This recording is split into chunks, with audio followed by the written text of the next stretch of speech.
Você já teve vontade de tirar alguma dúvida com seus pais, mas não sabia como? Com base bíblica, viemos trazer a resposta para suas dúvidas, em uma conversa leve e descontraída, de pai para filha. Está começando mais um De Pai para Filha. Eu sou a Gabi Gouveia, estou com ele. Muito bem, João Paulo Gouveia. Meu pai. É nóis. E hoje, gente, pra vocês que estão vendo o vídeo, eu tô com um brinco que meu pai me deu de Natal. Ai, olha. Caçaca. Muito chique. Enfim, o nosso tema de hoje, ele traz pra gente um texto bíblico que fala sobre a gente ingerir alimentos de origem animal, especificamente carne de porco, etc e tal.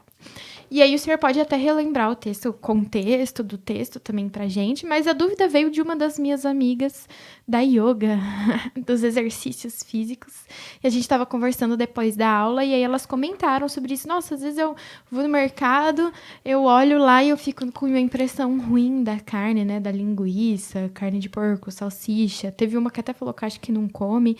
E aí eu queria saber se realmente é isso, a gente realmente não pode comer, o que esse texto realmente significa, pai? Bom, a gente tem vários textos que falam sobre a lei, né? E a lei, ela tem alguns sentidos, ou pelo menos algumas orientações a dar, no sentido de boa saúde física, boa saúde mental, boa saúde espiritual, né? As leis estão sempre colocadas lá no Antigo Testamento para orientar a gente nisso e ter uma vida que seja realmente saudável, pura e santa, né? Diante do Senhor. A ideia do não comer carne de porco é a mesma ideia de não comer uma carne de urubu, nem comer o camarão lá. Por quê? Porque eles comem lixo. Camarão é tipo a barata do mar, não é? Porco do mar. É tipo um porco do mar. Isso. Ele come carniça, né? Come coisa podre, come cocô, para falar a verdade. O porco é a mesma coisa. Agora, você imagina, se hoje a gente, com o nível de complexidade que a gente tem no cuidado desses animais, imagina numa época antiga e tudo mais, quer dizer, 50 graus na sombra, o cara comendo uma feijoada, né? Nossa. Vai morrer. E a questão das doenças, né? Tinha muito desse processo todo. Então, manter o povo saudável, manter o povo santo, né? Era muito difícil esse processo todo. Então, a ideia era não comer essas coisas exatamente por isso. Animal de pata de fenda, né? Como é, por exemplo, o caso do porco, né? Que ela é assim. aberta, assim, Então, por quê? Porque esses animais, geralmente, eles proliferam doenças Era e tudo muito mais. sujo. Então, antigamente, na minha juventude, a gente não podia comer carne de porco se não fosse muito bem cozida, muito bem passada, por causa de um canjiquinha que a gente chamava, que tinha lá dentro, assim, umas bolinhas, que você poderia comer, cirsticose, né? O Pedro nos ajudou, o nosso por aí, técnico o com o nome. Então você tem assim uma doença que é relacionada. Em tempos onde a vigilância sanitária é bem aguda, a gente ainda corre o risco de pegar alguma doença com isso, fora que você tem uma questão da gordura que é extremamente colocada. Então, o camarão, por exemplo, todo mundo gosta, que delícia, tal. Os cozinheiros hoje falam, não, abre em cima uma fenda, tira o intestino dela, exatamente para você não ficar comendo porcaria. E a gente não come carne de urubu assado, né? Você não vai no açougue e fala, me dá esse urubu bem assado, né? Exatamente por causa das doenças, comem muito, proliferam muito disso, né? Hoje você pode ver que muitos de algumas espécies de macaco, como esses saguizinhos e tudo mais, eles também transmitem muita doença. Nossa, sim. E nos lugares onde é permitido que se coma isso, em alguns lugares, mesma coisa, as doenças vão proliferar. Então, tomar cuidado realmente com isso. Agora, o Antigo Testamento está preocupado com todos esses elementos, né? Então, tem alimentos que são de questão litúrgica, são usados na liturgia. Para fazer sacrifícios? Para o sacrifício, como os cordeiros, né, e tudo mais. Essas carnes usadas em sacrifício, tanto no templo quanto em outras religiões, eram vendidas como carne barata, né, como carne de segunda, né? Por isso que lá no Novo Testamento a gente vai ver Paulo falando assim, olha, o comer carne, e a ideia de comer carne sacrificada, né? Na verdade não tem nada em si, porque se você dedica aquilo ao Senhor, né? Pronto, ela está abençoada, não tem nenhum tipo de maldição que possa estar sobre nós. Agora, ele fala, isso mesmo não tem, mas se o comer carne, a tal da carne sacrificada, faz o meu irmão tropeçar, eu nunca mais vou comer carne. Então a ideia está sempre no outro, no bem-estar do outro, no meu bem-estar, no bem-estar físico, emocional, né, espiritual. O processo todo que está envolvido. A gente fica muito preso em não pode comer a carne de porco. A gente vai ter assim 1 milhão de regras dentro do judaísmo. Então, a mesma panela que você cozinha a carne, você não pode cozinhar os legumes. A carne tem que ser feita de tal maneira. O abate de cada animal tem uma coisa específica para ser feito. Tanto isso no judaísmo como no Islã, né? Então, é muito detalhe que existe para isso, porque eles levam tudo muito ao pé da letra, numa questão muito literalista dos processos todos, sem entender as coisas que realmente estão no entorno disso tudo, e os ensinos e a segurança que Deus está querendo mostrar para os seres humanos. Nesse caso, levar o outro a tropeçar seria o quê? Ele fazer mal para ele? Então, vamos lá. Você tem alguém que, sei lá, tem um problema com lactose, né?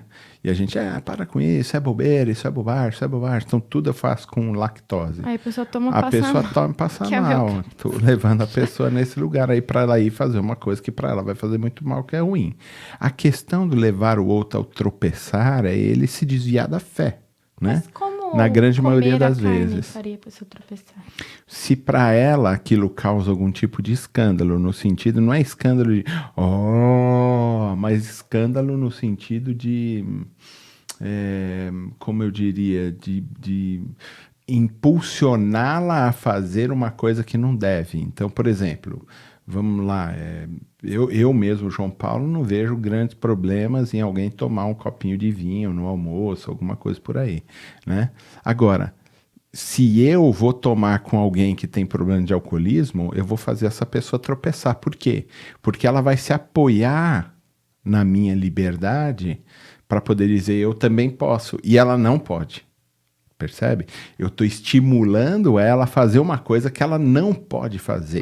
Mas especificamente o da carne, por que na época era? Porque se aquilo era proibido, ele ia levar a pessoa a uma má consciência, no sentido de ficar com o coração pesado. Nossa, eu comi carne sacrificada e aquele negócio. Então eu não vou fazer. Porque como era muito comum usar carne para sacrifício, as pessoas ficavam com esse carnes sentimento. específicas desses animais, como a pomba, como o porco não, A ovelhinha. a ovelha e tudo mais. Os caras aproveitavam para vender essa carne barata, porque tinha muita fome. Isso é um especificamente desperdício. dos outros animais era a Mas questão eles da proibiam. sujeira. Essa tinha uma hipocrisia aí, porque eles proibiam que se comesse, mas ao mesmo tempo eles vendiam como carne sacrificada. Corrupção muito alta, né?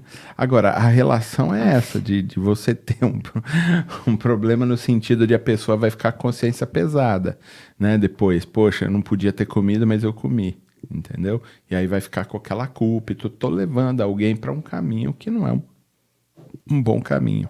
E aí, quando a gente traz para hoje, precisa ter algum sentimento em relação a esse tipo de carne? Ou a gente conhece pessoas que hoje não comem, né? E seguem. Então, uma coisa, se você diz assim, olha, eu não vou comer carne de porco porque ela tem muita gordura e tal, ou então não é uma carne tão saudável como, por exemplo, uma carne de uma ave, como um frango, por exemplo, que é muito mais saudável de você comer, tem muito menos gordura e tudo mais. Né? E você disser isso, eu vou fazer isso por causa da minha saúde, tudo bem. Se bem que eu acho que, mesmo assim, os nutricionistas hão de convir, né, comigo, não sei se é A ou se é A. Do quê? Os nutricionistas Hão tá.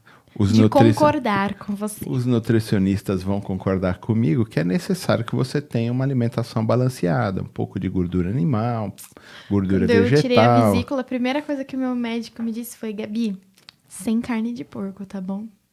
Então, porque é uma muito carne gorduroso, pesada, exato. exatamente, vai te fazer mal, né? Eu, por exemplo, quando eu faço costela lá pro Douglas que gosta, Nossa. eu mesmo como o mínimo possível, Ele porque eu ama. sei que essa é uma carne que vai me fazer mal. Sim. Tô ficando mais velho, minha digestão já é pai. mais dificultosa, então eu Olha vou... os dois aqui, Se é uma sem por vesícula causa... e outro velho. Se é por causa desse tipo de coisa, pô, muito legal. Mas Agora, essa coisa questão de de religiosa, não. coitadinho do bichinho que morreu, então eu só vou comer alface. Alface também é um ser vivo. Mas e a questão religiosa? Também não tem problema, então. Também, pra mim, tranquilo. Se a pessoa... Porque é isso que Paulo também vai dizer. Aquele que faz distinção de dias, que o faça para o Senhor, né? Quem come, que coma para o Senhor. Aquele que não come, que não coma para o Senhor.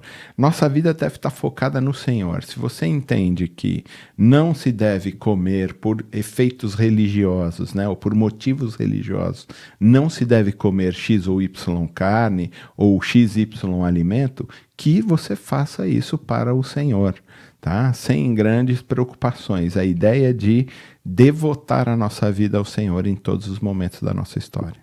É isso aí. Se você, assim como minhas amigas, tiverem dúvidas, quiser voltar no contexto cultural... até conversei com o Jonas outro dia, Jonatas. Ele estava falando do contexto geográfico. Tudo isso importa muito para a nossa compreensão do texto bíblico, né? E para saber por que certos ritos aconteciam, ainda acontecem, as pessoas têm, enfim, jeitos de viver a vida. Então, se você tiver dúvidas como essa, vem aqui para nossa mesa, manda uma mensagem para a gente. Na descrição do episódio tem o nosso número do WhatsApp e nossas redes sociais. E a gente volta depois. Tchau. De pai para filha. Realização Transmundial.